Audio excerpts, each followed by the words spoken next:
hello mes gars, mes amis, c'est Rita Paradis Masai Balago Farmaren qui est là parmi nous.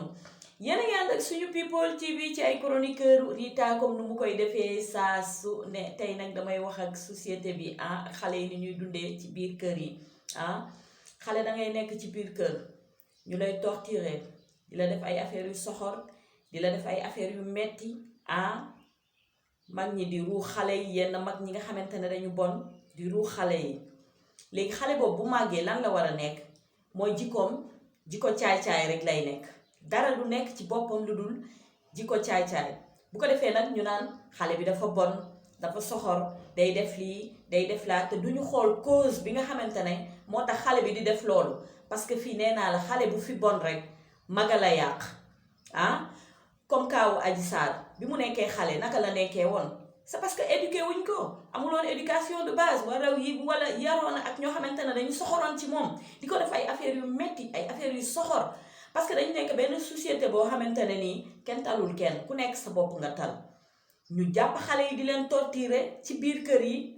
ba pare di leen menacer naan leen boo ko waxee ma rey la di leen def ay affaires yu soxor léegi yow xale boobu bu demee ba màgg day fippu mooy waral mu nekk ci société bi di def ay bêtises di def ay affaires ku nekk nag di ko ŋañ nañu bàyyi li ñuy def récupérer xale yi boole leen ci société bi te di waxtaan ak ñoom te xool lan la ñu dund ba tax ñu mel noonu parce que xale du yeewu rek bon xale mënul yeewu di def ay bêtises ak di def yenn affaires yi c'est parce que ci biir kër gi am na ay affaires yu ñu ko doon def yoo xamante ne ni kenn waxu ko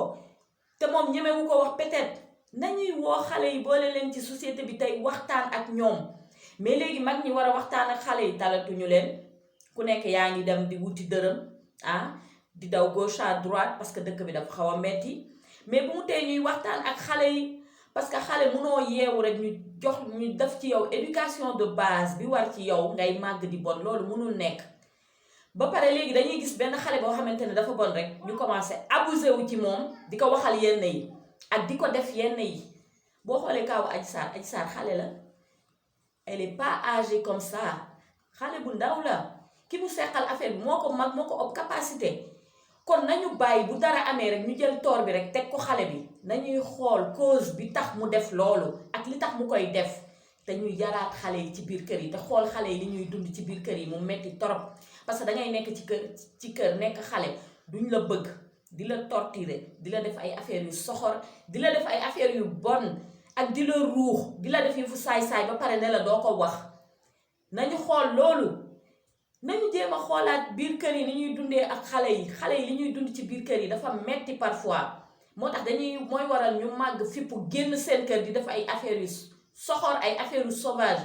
bu ko defee ñu naan kii dafa bon kii dafa soxor kii dafa lii parce que parfois da ngay déglu ay affaires yoo xamante ne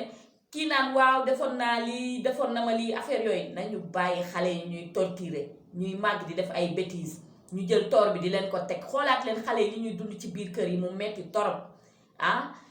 dëgg la xale bi def na bêtise mais bu kenn abusé wu ci loolu di wax rek topp xale bi dafa bon dafa lii dafa laa nañu xool li xale yi dund ci biir kër yi mu metti torop